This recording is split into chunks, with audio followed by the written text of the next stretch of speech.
Hi, welcome to the School Fee Software tutorial. My name is Francois, and I'm going to be your instructor for this course.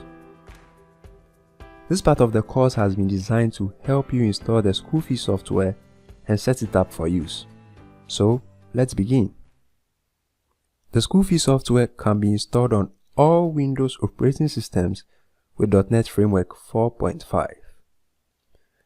Windows XP can't contain .NET Framework 4.5, but Windows Vista, Windows 7, Windows 8, Windows 8.1, and Windows 10 can do.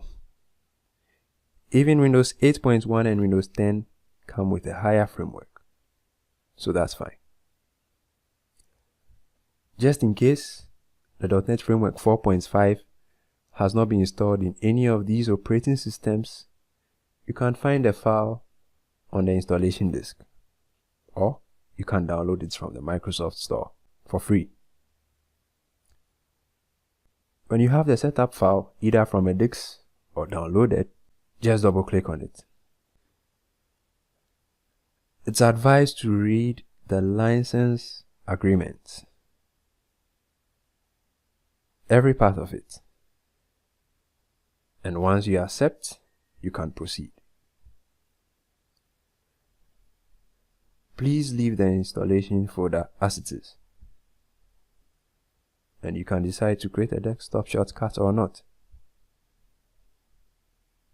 Everything is fine with me, so I'm going to click on install. Okay, that was fast. The software has been installed and I can see it on my desktop. Please make sure your date and time is correct before installing the software. Now I'm going to open the School Fee software app, and I'm provided with a form. You'd have to fill this form to set up as an administrator. So I'll put my name in and the password.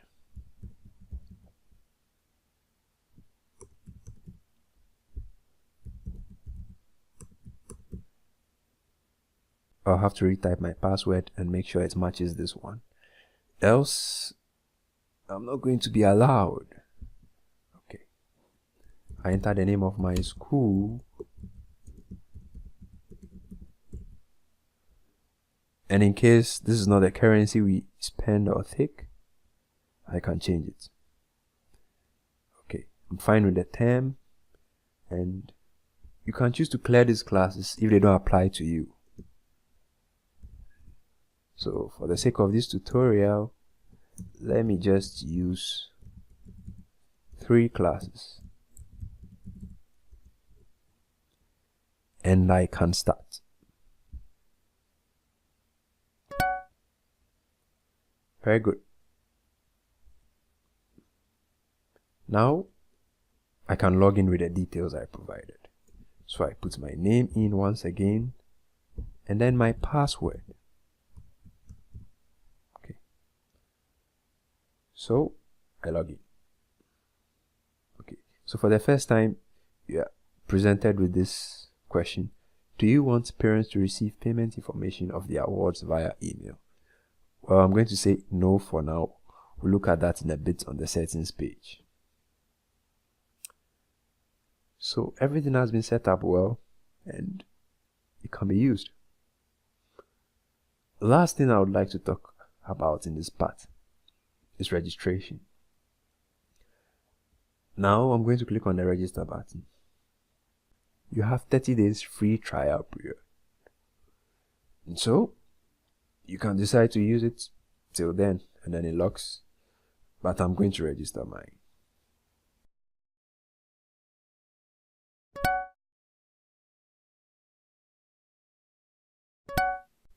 I've had a successful registration, and so the software closes. I'll start it again and put my name and password in to log in.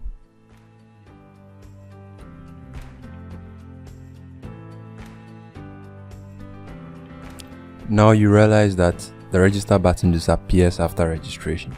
You can buy your license key from Exam Desk that allows you to use the software for 1 year.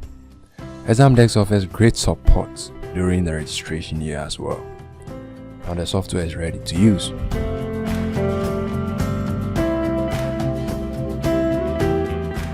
We are now going to familiarize ourselves with the user interface and get to know about the configuration of the software in this section.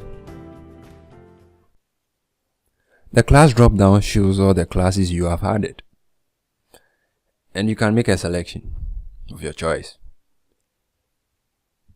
The next button shows the next class, and the previous one shows the previous class.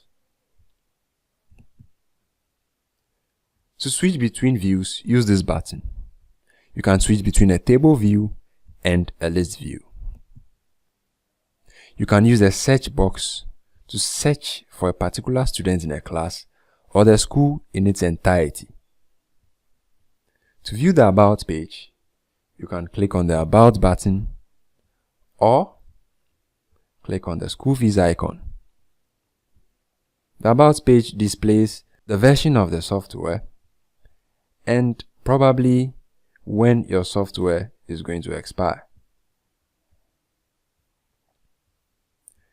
In the status bar, you can see the total students in a class on the left side. In the middle part, you see the current user logged in. Also, on the right part, you see the total students in the school. Now, let's take a look at the settings. For the general section on the settings page, we have the school name. It's very important because it shows on your receipts and other proofs of payment. The school alias shows on your title bar.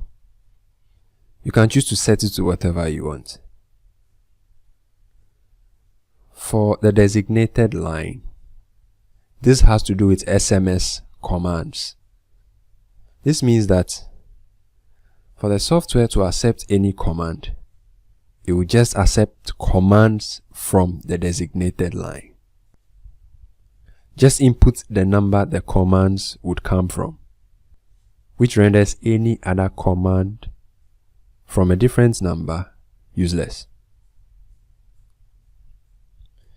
If you wish to print receipts, turn this on. Any printer connected will be identified. I'll show you that in a bit. I'll leave this to no for now. And if you want parents to receive payment information, just set this to yes and specify a payment method, by email, by phone, or both. Let me just turn this to no for now. Let's move to the next section, the email setup. This is where you set up your email. It's also quite important because you'd have to set up an email address to be able to retrieve forgotten password and to be able to send payment information via email. Let me set this up.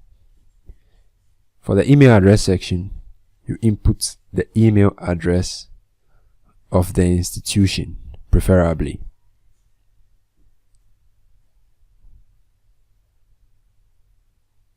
And the password of the email.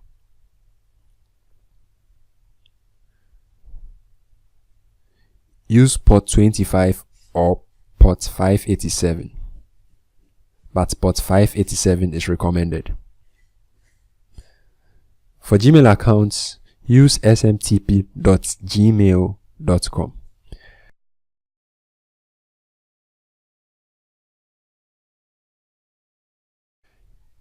If you're on a different email service, you can look up their mail server address on Google. Now I'm going to save this. Now I wait while my email is being set up. Okay, so my email has been successfully set up. For the email to work properly, you would have to do this setting outside the software. I'm going into my browser, and this is for Gmail users, and I'll input this URL: google.com/settings/security/less secure apps. Now it's just the setting, so currently mine is on. By default it's off, so you put it on and everything will work fine for the email being set up in the Schoolfees software. We can close the browser now and go back to the software.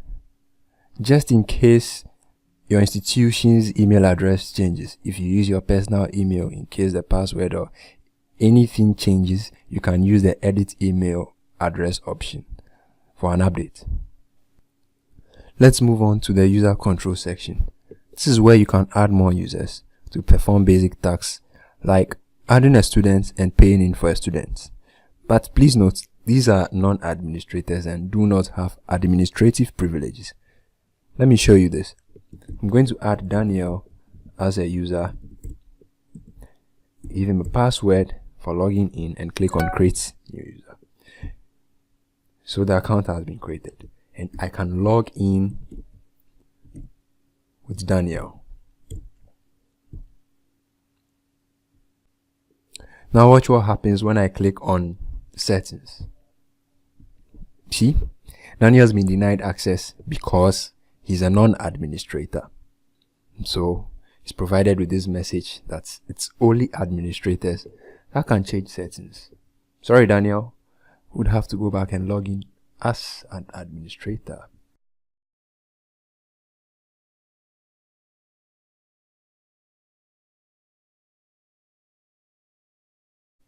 Okay, so now we can modify our settings. Let's look at the latter portion of the user control section. This combo shows you all non-administrators and you can delete them.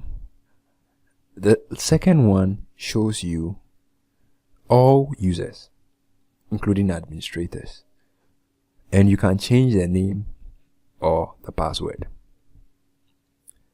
Moving away from the user control, we have the log.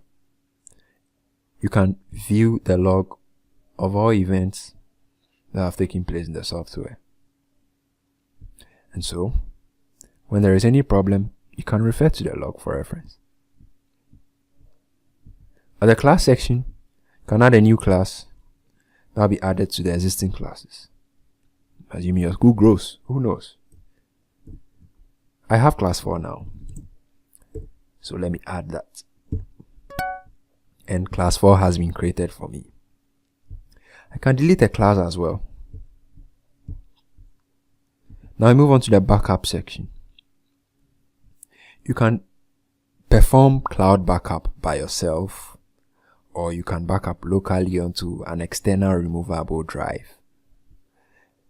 In case you lose the software or the computer on which you use the software and you make a reinstallation, use the install backup option to get all your data back.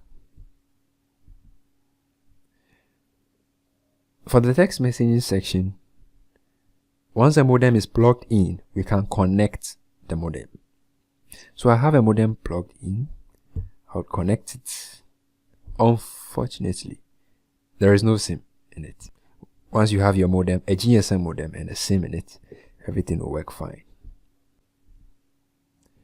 Also, you can set the message type that will be sent as reports.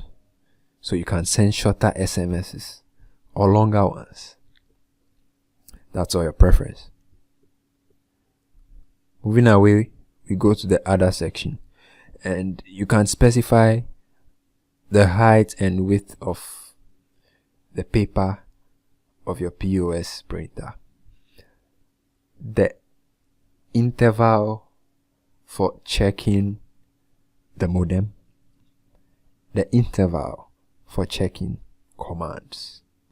Now, this setting is available to you since most people use computers with very low specification, and so they can increase the time intervals for modem check and Command check, so as to prevent the application from hanging frequently. You can add a little bit of customization by choosing a background image. To view deleted students, click on this button. It shows all the deleted students. This box is the command box and is reserved for advanced use only. Now that we have an idea on how the software works, let's start manipulating some data.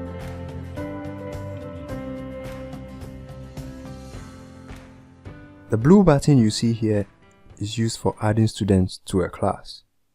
Alternatively, you can use SMS commands. I'll talk about that in a bit. Currently, I want to see how to add students using the Add New box. I'm going to add some few students. I'll use the Enter key to move to the next line. These 3 students are fine. Alternatively, when you are in the table view, you can use the same button to add students.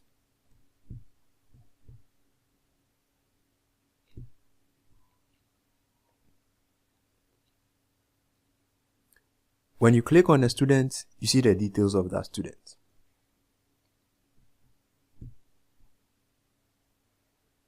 To set a picture for a student, right-click on the default picture, click Set or Change Picture.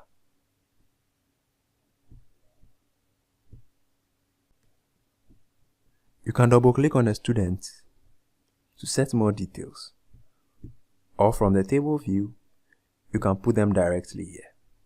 An example is the parent's name, the parent's email, and the parent's phone. To pay in for a student from the table view, put the amount directly in under the amount paid column. But it is important to set the quota or the term fee before paying in for a student. To set a term fee, click on the default term fee. Input the term fee.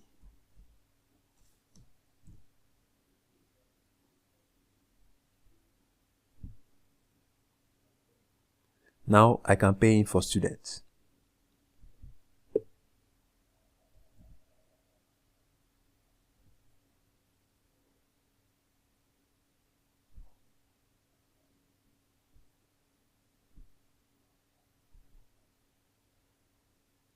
I input the amount paid, I press enter.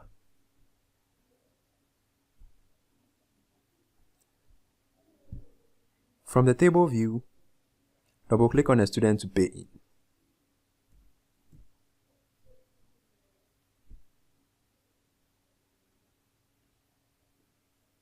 Here are the proofs of payment. The first proof of payment is the history. To view the history, double-click on a student. Click View History. It shows the payment history for a particular student.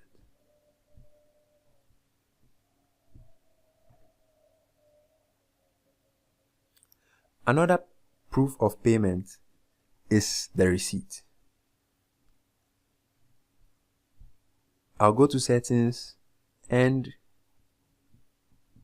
turn this setting on because I want to print receipts.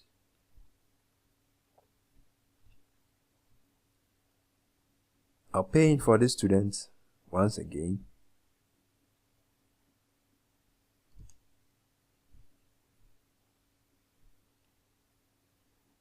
And I'm provided with a print dialog box. You select your printer and print after the preview is shown.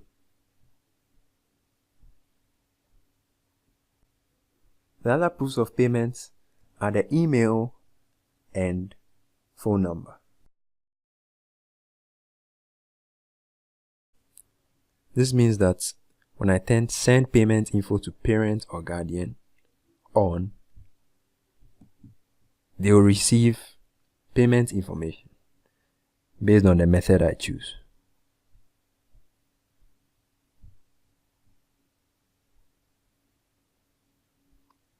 And that would only work if you have set the parent's email and phone number.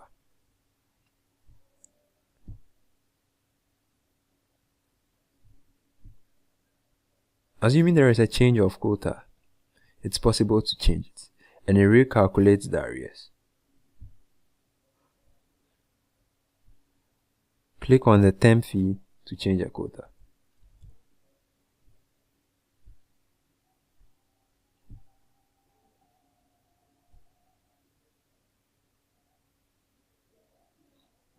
When a term ends, click on Create Term.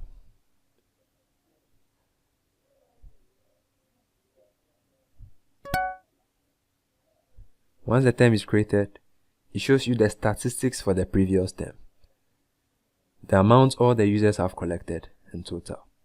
You can save a snapshot of this page.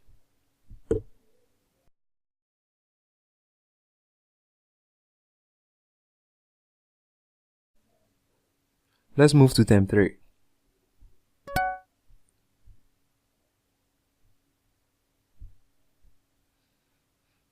In term 3, Create New Term button is not visible.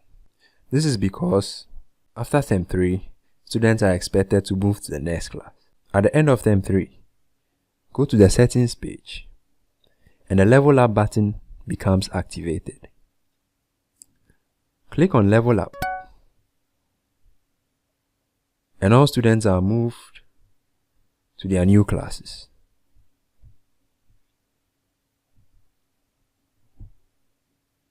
If you have students in the last class before leveling up, it creates a file of their details for reference sake. Let's take a look at some very useful features by all odds you need. We'd first take a look at the owing list. The pink button you see here is used for downloading the owing list. You didn't have to carry your computer all along, class by class, announcing pupils who haven't paid their fees. Unless probably we are using a Windows tablet computer. The owing list can be saved onto a local device, which can be transferred to a portable device using Bluetooth or USB. It could also be mailed to an email address. So, depending on your choice. Well, I'll save onto the local device. It prepares the list for me and opens it up in the File Explorer.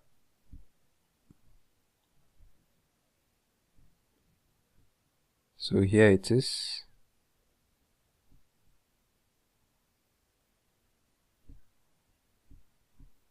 I have no student in class 1. In class 2, it lists the students and the amount they are owing. Another cool feature you'd like to use is the population of the school. To view the total students in each class, you wouldn't have to move class by class. Just click on the term and it shows you the number of students in each class and the total number of students in the school. You can also make a snapshot of this and save. The search box searches not just the class, but the entire school. So assuming I'm in class 3, I can search for students in class 2. As I start typing, it shows me a list of students in other classes as well. Also note that you can make a snapshot of the table view. The next thing we will look at is GSM commands. The GSM commands is divided into 4 parts: the action, the value, the target, and the class. So a typical command would go like this. For other commands, we have just the action, the value, and the class. And this is a typical example.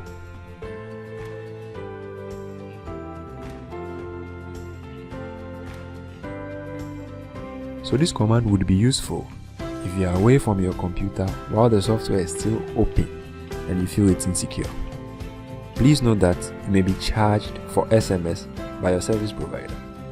So always have a good SMS plan or other packages that offer you free SMS. Well, if you have made it this far and haven't installed the school fee software yet, please do. The link is in the description below. Thank you.